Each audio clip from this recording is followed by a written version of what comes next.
안녕하세요. 벌써 7시가 되었습니다. 하늘이 정말로 이렇게 구름이 가득 끼어 있어요. 하지만 오늘도 주말이 지나면 정말 가을이 올 것 같습니다. 그렇게 반갑고 고맙던 에어컨이 이제는 추워서 자꾸 끄게 되는 이 놀라운 하루 이틀 만의 변화가 정말 놀랍습니다. 다들 건강 조심하시고요. 오늘 저희가 준비한 책은 아쿠타가와 리노스케의 라쇼몽이라는 단편선이시고요. 이 아쿠타가와 리노스케가 평생 아주 많은 단편을 남겼었는데 여기 이 책에 있는 이 단편선들도 매우 좋으시고 맨 처음에 이 작가가 단편선의 이름을 이제 이렇게 지어서 그 이후에 이제 많은 이 아쿠타가 책을 엮을 때 되게 이 라쇼몽과 덤불속 이런 거를 넣어서 이제 하게 되고, 하지만 이분이 이 책에 있는 것뿐만 아니라 훨씬 더 많은 단편이 있으시거든요. 그래서 저희 나라에 이제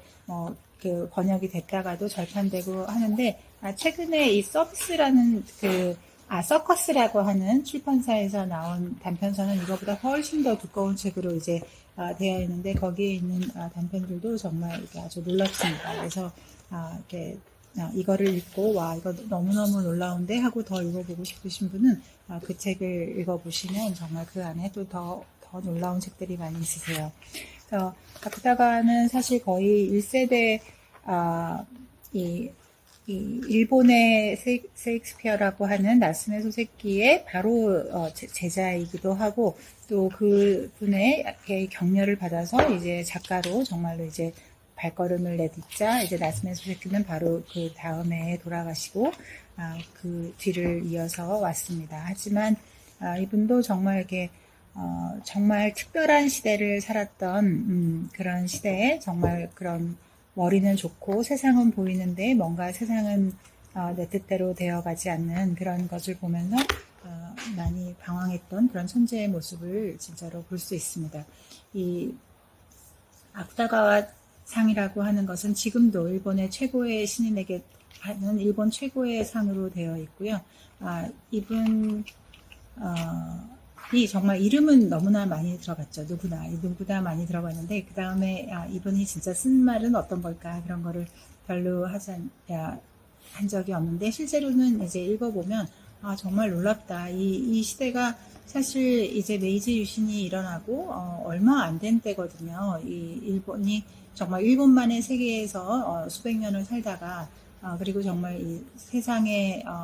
이 지구의 다 반대편에도 사람들이 산다는 것을 알고, 거기에 문명들이 이제 빠르게 이제 번역되어서 나오고, 그러면서 그렇게 해서 이 세상을 접한 것인데, 그렇게 해서 이제 도쿄 제국대학의 영문과를 나오고 또 그렇게 유학을 하고 했기 때문에 굉장히 그 시대에 첨단의 이 세상을 잘 감지하면서도 누구나 하고 싶지만 할 수 없는 이 세상을 한 발치 떨어져서 보는 그런 것들을 잘 해냈던, 진짜 이게 보통 사람은 절대로 할 수 없는 그런 것들을 보여주고 있습니다. 그리고 이분의 책이 이 하나하나도 굉장히 유명하지만 영화로도 굉장히 유명해서 이 구로자와 감독의 이 라생문 같은 경우는 이 책에 있는 덤불속을 하는 건데, 실제로 이제 어떤 한 사건을 보는 사람 관점에 따라서 전혀 다른 스토리가 되는 그런 것에 거의 원조격이라고 보시면 되시고요. 우리는 이제 이걸 너무 당연히 하지만 이 책이 처음 나왔을 때 이게 이 일본 사람들한테 뿐만 아니라 다른 전 세계 이런 문학가들한테도 이게 얼마나 충격적인 화법이었었는지, 재작년인가 굉장히 히트쳤던 그 트러스트 주식 신탁 그 소설책 같은 경우도 그 책이 그렇게 격찬을 받았던 이유가 똑같은 상황을 이렇게 4명이 서로 다르게 평가하는 그런 것이었었는데, 이분은 그거보다 훨씬 더 100년 전에 이런 형식을 띄웠다는 거, 그리고 이분의 다른 소설에서도 그런 똑같은 상황을 다르게 해석하는 아주 절묘한 스토리텔링을 하고 계시거든요. 그리고 이 책에서도 이 책에 나오는 많은 이야기들도 있지만, 이 책 말고 이제 다른 소설 중에 굉장히 상징적인 것들이 몇 개 있는데, 특히 가파라는 책도 꼭 한번 읽어보시기를 바라고, 가파가 어떻게 보면 이제 걸리버 여행기처럼 이렇게 어떤 다른 생명체가 사는 어떤 다른 나라에 가서 이렇게 꼭 걸리버 여행기처럼 이렇게 사는 건데, 거기에 있는 나오는 한 캐릭터가 우리 벤자민 버튼의 시간은 거꾸로 간다라고 하는 것처럼 태어날 때 100발로 태어나서 이제 나이가 들면서 100살이 넘으면서 이제 어린아이로 돼서 이렇게 되는 그 모티브가 있거든요. 그래서 태어났을 때 욕망이 없어서 문제가 없었고, 젊었을 때 뭐 이렇게 욕정에 휩쓸리지 않아서 좋았고, 그런 거꾸로 되는 그런 것들도 사실 우리가 생각하는 것보다 훨씬 더 일본 문학이 서양 문학에 끼친 그런 영향이 큰데, 그 중에 이 악다가와가 정말로 큰 영향을 했다는 거. 그리고 이 악다가와의 소설은 정말로 20세기 초서부터 다 영역으로 외국 그로 다 번역돼서 유럽인들이 읽을 수 있었기 때문에 우리가 생각하는 것보다 훨씬 더 많은 영향을 미쳤다고 보시면 됩니다. 그리고 어머님이 태어나면서부터 이제 태어나고 얼마 안 돼서 어머니가 이제 정신병을 발행했기 때문에 그래서 이제 외삼촌에서 양자로 자랐고, 거기서도 굉장히 이제 가난하고 굉장히 이렇게 빈민가에서 자랐기 때문에 거기에 대한 어떤 이 낯선 느낌, 그리고 또 매우 머리가 좋은 천재로서 살아가면서의 어떤 낯선 느낌, 이런 것들을 해서 결국 그저 막연한 불안에 대한 그 이유로 유서를 남기고 스스로 35살에 자살을 했습니다. 35살에 자살을 한 것 치고는 정말로 많은 이 작품들을 남긴 것이 정말로 놀랍습니다. 그래서 이 책 여러 것이 있는데, 이제 민음사에서 나온 것도 좋고 여기 문해출판사에서 나온 것도 좋은데, 문해출판사에서 나온 것에 남경의 그리스도가 있어서 제가 이 책으로 바꿨고요. 그리고 그래서 이 책 하나하나를 보면 진짜 이게 지금 정확히 100년이 지난 지금인데도, 100년이 넘게 지난 지금인데도 정말 지금 봐도 와, 이런 반전이 잘 나가다가 어떻게 이런 반전이 있을 수 있지 하는 놀라운 이야기들이 책마다 정말 가득하거든요. 그래서 어떻게 이렇게 짧은 소설 안에 이렇게 어떤 인간의 본성에 대한 관조나, 그리고 또 잘 스토리가 뻗어게 나가는 것 같다가 이렇게 갑자기 반전하는 그런 거, 그리고 또 기독교에 대한 이야기, 그리고 무엇보다도 불교에 대해서는 본래 이제 이 문화적으로 배어 있기 때문에 그 불교에 대한 이야기, 그리고 또 자기 개인적인 자전적인 이야기, 그리고 자연주의, 그리고 무엇보다 이 판타지가 정말로 신기한 것 같아요. 어떻게 이 시대에 이런 판타지 소설을 생각했을까 하는 그런 것이 있어서 이렇게 옛날 책을 통해서 최근에 이렇게 베스트셀러라고 하는 것들도 실제로는 이런 진짜로 옛날 이런 이분의 책은 이미 고전이기 때문에 정말로 이 고전에서 모티브를 해서 이렇게 얼마든지 그 지금도 베스트셀러를 만들 수 있다는 생각에서는 정말로 연구할 가치로서도 충분히 있는 것 같습니다. 그래서 이 책 보통 이 악다가와 이 이야기에서 사람들이 제일 이제 신기해하는 거는 이 덤불 속이라고 하는 거죠. 그래서 똑같은 살인 사건이 일어났는데, 살인 사건이 이 지나가는 사람이 하는 말이 전부 다 틀린 거죠. 그래서 거기에 어떤 노파의 이야기, 살인자의 이야기, 남편의 이야기, 아내의 이야기 모두가 다 다른 얘기를 하면서, 근데 그 이야기가 너무너무 다 그럴듯하기 때문에 어떻게 이럴 수가 있지라고 하는데, 사실 우리 삶의 많은 부분들이 다 그렇게 되어 있으니까 그런 거에서 많은 사람들이 공감하면서 우리 삶에도 얼마나 똑같은 장면을 겪고 지났으면서 나중에는 뭐 정반대를 떠나서 정말 이 360도 다른 각각의 각도에서 이런 게 되는가 하는 것을 이제 볼 수가 있으세요. 그래서 정말로 그 라쇼몽이라고 하는 이 책을 보기가 힘들다면 그 영화를 보시는 것도 굉장히 재미가 있으실 겁니다. 그래서 오히려 제가 책을 처음 막 읽었을 때는 막 해드리고 싶은 말이 되게 많을 것 같았었는데, 책을 또 한 번 더 보고, 또 그리고 이분의 다른 책들을 다 보면서 정말 해드릴 말씀이 말문이 막힐 만큼 정말 놀라운 작가다. 그리고 정말 꼭 이 작가의 책을 한두 편이라도, 아주 짧거든요. 그래서 하나하나는 매우 짧기 때문에 꼭 읽어보기를 바란다. 우리가 그냥 막연히 그냥 유명한 작가라는 거를 떠나서 정말 뭔가 이렇게 약간 차원이 다른 듯한 곳에서 세상을 바라본 느낌, 그리고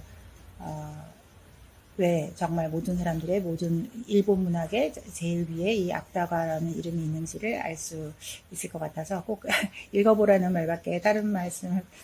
못 드리겠는 그런 거기도 합니다.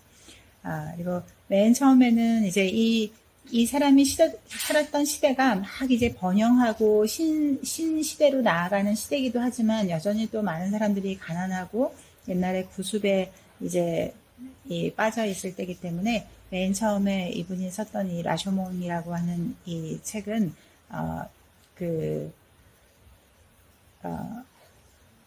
우리가 저도 잘은 모르지만 제가 이렇게 책을 쭉 읽고 이렇게 느낀 게 이분에서 여러 가지 중에 굉장히 이분이 사람이라는 것이 얼마나 이기적일 수 있는가, 그리고 이기적인 것 때문에 이 선악의 개념이 어느 편에서 바라보느냐에 따라서 완전히 바뀌거든요. 이 사람한테는 이게 선인데 저 사람한테는 그게 악이고, 왜냐하면 그 사람의 이기심이 충족되려면 그렇게 될 수밖에 없는 게 거의 모든 스토리에 너무너무나 많은 다양한 소재들을 놀라울 만큼 어떻게 이게 한 장편을 쓰는 게 아니고 이렇게 많은 단편에 이렇게 많은 서로 완전히 다른 소재를 쓰면서, 하지만 그 안에 보면 전반적으로 이 이기심에 대한 그런 성찰이 계속 있거든요. 그래서 우리가 뭐 불운이다, 악운이다, 아니면 아주 행운이다라고 하는 것도 누구의 관점이냐에 따라서 완전히 바뀌는 그런 것들이, 스토리는 다 바뀌어도 계속 이렇게 되고 있는 것 같아요. 그래서 우리가 이기심이라는 거에 대해서 이렇게 다시 생각하게 하는 그런 그거를 계속 던져주고 있는 것 같습니다. 그리고 뭐 이기심이자 그게 또 인간의 본능이니까, 우리가 살아남아야 되니까 어떤 상황에 있어서도 그 상황에서 본인이 살아남기 위해서 어떻게 그거를 자기 스스로 이렇게 정당화하고 자기 나름대로의 뭐 그야말로 개똥철학인지 아니면 자기 스스로도 정의롭다고 생각하는 그런 거에서 그렇게 이 일이, 세상의 일이 진전돼 가는 그런 거를 볼 수가 있습니다. 그래서 맨 처음에 라쇼몬 같은 경우도 이 막 그 시체들이 그 버려지는 그런 곳에서 뭐 시체보다도 더 못해 보이는 어떤 노파가 죽은 시체의 이 머리카락을 뽑아서 또 그걸 가발로 팔아서 그걸로 이제 돈을 만들어 나가야 되는데, 이럴 때 또 이 나쁜 이 하인은 그런 나쁜 짓을 하는 노파에 옷을 좀 벗겨서 도망가면 좀 어때? 뭐 이런 식으로 각자가 바라보는 상황, 그리고 이 배고프고 어떤 뭐 진짜 세상이 어떻게 돌아가는지 모르겠는 이런 막 격변의 시대에 무엇이 선이고 무엇이 나쁜 건지 모르겠는 그런 거. 하지만 그 자체가 다 이 생으로 가는 삶의 문이 아닐까, 이렇게 반문하고 있습니다. 그리고 또 이 나스메 소세가 의 영향을 받아서 이제 크게 이제 용기를 얻어서 했긴 했지만, 이 사람도 처음에는 다 아주 이렇게 자신감 없고 그런 상황에서 머리는 좋고, 그래서 항상 이렇게 방관자적으로 세상을 바라보면서 이렇게 하는 건데, 이 외모에 대한 컴플렉스나 이런 것도 많이 이렇게 있거든요. 그래서 우리가 꼭 외모라는 게 밖에서 보기에 저 사람 못생겼다라고 해서 그 사람이 컴플렉스를 가지는 게 아니라, 그냥 자기 정체성이 아직 확립되지 않은 모든 사람들은 자기의 어떤 생김새에 대해서 어떤 열등감을 가지게 되고, 또 그걸 되게 이상하게 이렇게 생각하기 때문에 이 작가도 부모님, 어머니는 이제 내가 어머니를 정신병자로 만들었다는 그런 죄책감. 근데 사실 그건 죄책감이라게 없고, 지난주에도 우리가 한 책처럼 되게 사람들이 생애 큰 스트레스 상황, 어떤 특별한 이벤트가 있을 때 본래 소인으로 있던 것들이 발병하거든요. 그래서 정신병이라고 하는 거는, 정신병과 천재는 한 끗 차이라는 게 지난주 우리 뇌과학 책에서도 이렇게 나왔었지만, 되게 세계적인 천재라고 되어 있는 사람 중에 형제나 부모 자식 중에 정신병자가 굉장히 많습니다. 그래서 그 한 패밀리 안에서 한 사람은 정신병자가 되고 한 사람은 이제 천재가 되고 하는 그런 상황이라, 사실 이 어머니도 삶에서 이제 큰 이벤트가 되는 출산이나 이런 거를 겪으면서 이제 그 정신병이 발병하는 경우는 굉장히 의학적으로는 흔한 경우인데, 이 어린 아이로서는 그게 얼마나 큰 충격이었겠어요. 그래서 자기가 본 10살까지 살아계셨지만 10살에 돌아가시기 전까지 어린 나이에 봤던 어머니는 항상 그냥 눈먼, 이렇게 멍하니 있는 그런 조용한 정신병자의 모습을 보면서 나도 그렇게 그런 정신병의 요소가 나에게 있지 않을까 했던 평생의 불안, 나도 저렇게 정신병자가 되면 어떡하지? 라고 하는 그런 불안이 항상 이 사람의 모든 책에서 이게 배어 나오는 것 같아요. 그래서 아마 끝내 그렇게 불안 때문에 이 스스로 생을 마감하지 않았을까 합니다. 그래서 그 다른 코가 이렇게 그 큰 코를 가지고 있어서 이제 막 비웃음을 얻었다고 생각해서 또 스스로 짧게 코를 만든 다음에 일어나는 해프닝과 그 잘못된 왜곡에 대해서 얘기하고 있고요. 또 두통의 편지에서는 이 아내가 불륜이 있는데 그거를 이제 끝까지 믿고 싶지 않은 그런 마음에서 나는 아내는 이렇게 불륜을 하고 있는 것 같지 않은데 내 마음에 괴물이 있는 것 같다라고 하는 그런 이 두통의 편지가 굉장히 씁쓸한 마음을 하게 되고요. 또 이 책 전체에서 가장 충격적인 책이 있다면 아마 누구도 빼지 않고 이 지옥변이라고 하는 걸 할 텐데 이 요시히데라고 하는 정말 세기의 어떤 화가가 이제 지옥도를 그리게 되는데 이 지옥도를 이제 그 영주의 그 요청을 받아서 그리게 되는데 이때 이 요시히데는 정말로 아주 괴팍한 사람이고 그림 안에서만 사는 사람이고 꼭 그 그림은 어떤 일이 있어도 그 그림을 본 그대로 이제 낼 수 있는 사람이라서 이 사람이 뭐 악하다 좋다를 떠나서 그냥 이 그림 그리는 거 안에서만 사는 사람인데 이 지옥이라는 거를 정말 말 그대로 그려내기 위해서 그리고 이게 본인이 생각할 때는 이 본인이 보지 않거나 이해할 수 없는 그림을 그린 거는 그린 거라고 할 수 없기 때문에 제대로 그리기 위해서 이제 그 불타는 사람의 모습을 그리려고 하는데 그것이 어떻게 딸에게 불행을 줬는지 그리고 그렇게 불행을 주게 된 자기 자신을 역시 용서하지 못하고 자기 스스로도 죽는 그런 모습이 있어서 여기서 정말 단 한 편만 읽고 싶으시다면 지옥변 읽으시기를 추천해 드립니다. 그래서 지옥변 읽으시면 정말로 이게 한동안은 말문이 막히실 거예요. 그리고 일종의 좀 판타지 같은 거라서 그 시대에 어떻게 이렇게 판타지 그런 거를 생각해냈을까 굉장히 놀랍습니다. 그냥 스토리 자체도 놀랍지만 스토리를 빼서 어떻게 이런 스토리를 생각할 수 있지 하는 것도 정말로 놀라워서 꼭 이렇게 책을 글쓰기에 관심이 있거나 하시는 분들도 꼭 읽어보시면 좋을 것 같으세요. 그리고 또 이 사람 스스로가 항상 내가 생각하는 어떤 천재상 사람들이 일반적인 평범한 사람들에게 이해받지 못하는 그런 외로움이나 이런 게 있었기 때문에 이게 뭐 화가가 됐던 어떤 다른 예술가가 됐던 세상이 잘 알아보지 못하는 사람에 대한 어떤 동질감이나 이런 게 있었는데 그런 것을 이제 읍지나 이런 다른 그 예술가들을 소재로 한 소설에서도 잘 보여주고 있으세요.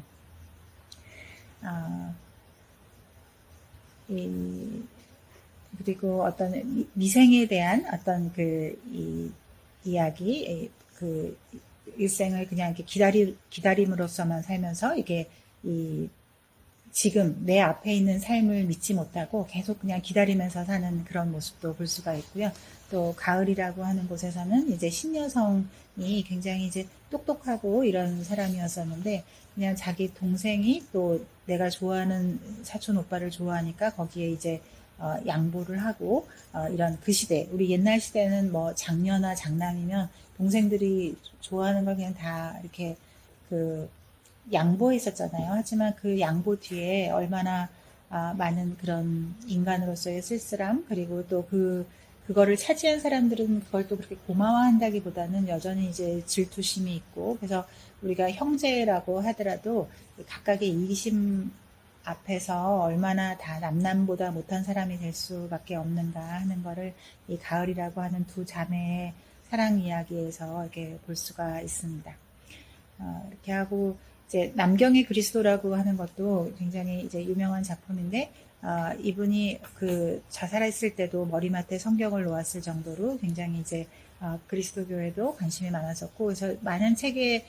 이 단편의 이 소재로도 이 기독교적인 이야기가 굉장히 많이 있습니다. 그래서 그걸 하는데 여기서는 이제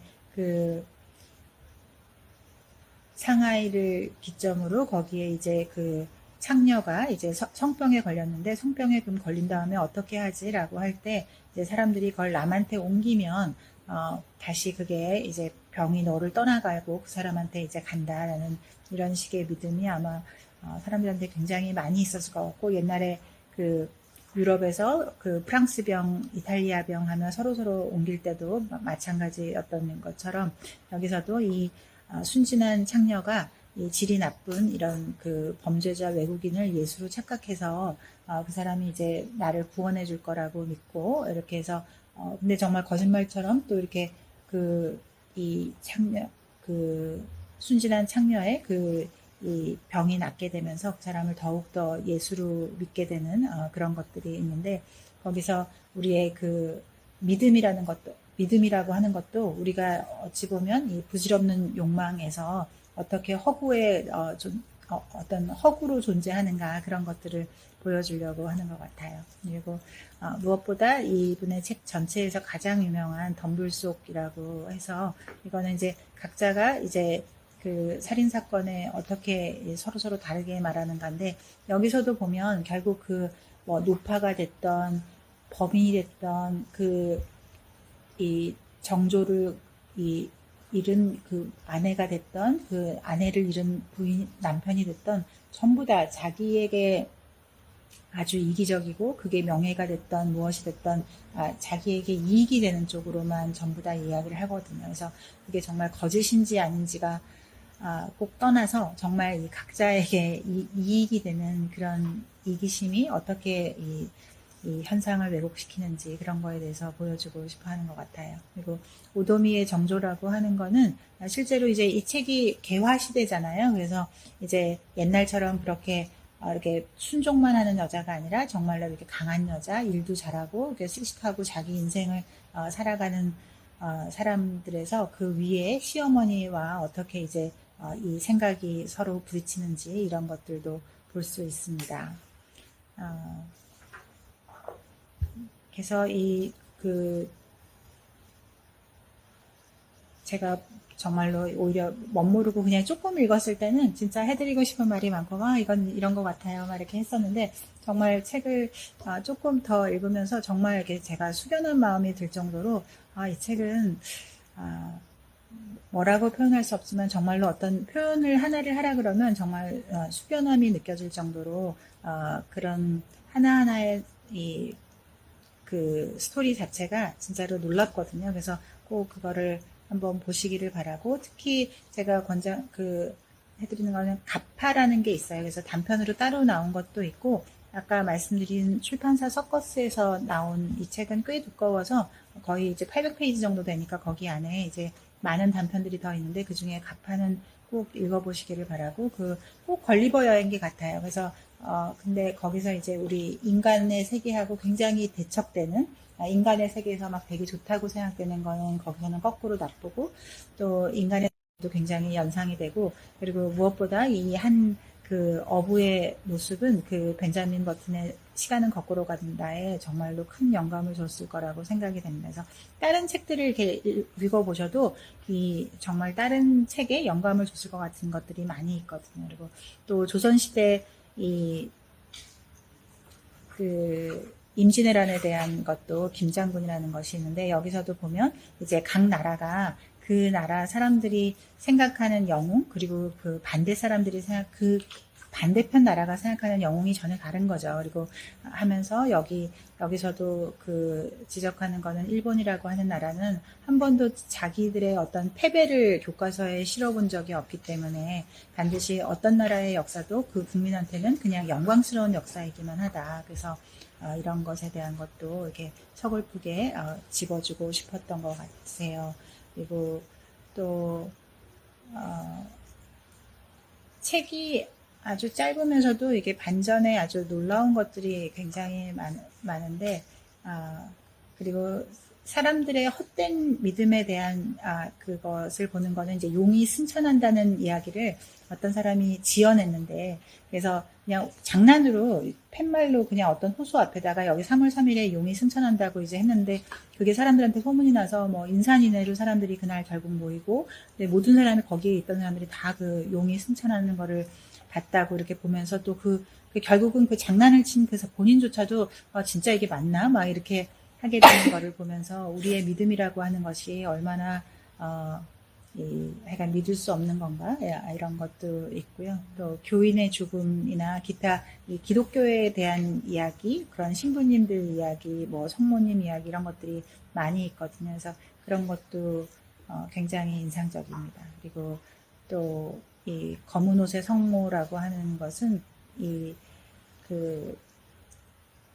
옛날에 그 관음상, 우리 관음보살상 있잖아요. 관음보살상이 이제 약간 여성상이니까 그거를 성모상으로 많이 대체해서 썼었는데, 그때 그 뒤에 막 이제 우리 손자를 꼭 살려주세요라고 이렇게 하면서, 근데 내가 살아있을 때만이라도 이 손자를 꼭 살려주세요라고 했었는데, 정말로 그 할머니가 돌아가시면서 그 손자가